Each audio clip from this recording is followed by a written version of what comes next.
Ngayon naman, ang ating lulutuin, pork chop steak. Ang gagawin natin dito, imamarinate lang natin to ng 1 oras. Lalagyan natin ng bawang. Pipagayin natin ng kalamansi para mababad siya. And after, lalagyan natin ng toyo. Tapos, asukal.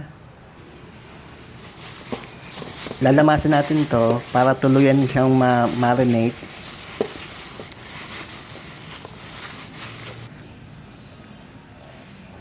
Pagkatapos, yung patatas, prepare natin. Hiwain natin ng potato ring, yung pabilog. Yan, nakahiwa na tayo ng patatas. Pabilog ang hiwa.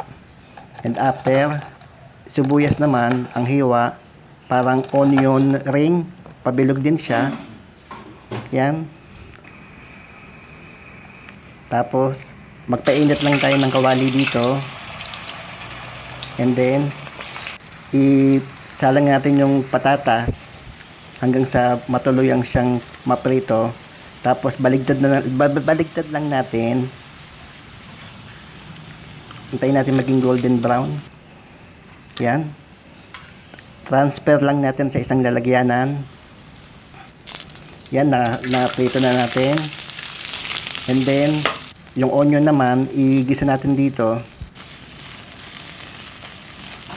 Halu-haluin lang natin para maghiwa-hiwalay siya.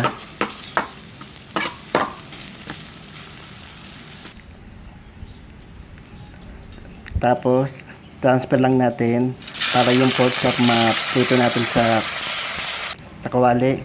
Kahit konting mantika lang. Dahil magmamantika naman to, meron siyang taba. Yan. Prito lang natin to. Tapos, baligtarin natin para yung kabilang pisngi naman ng ma-prito.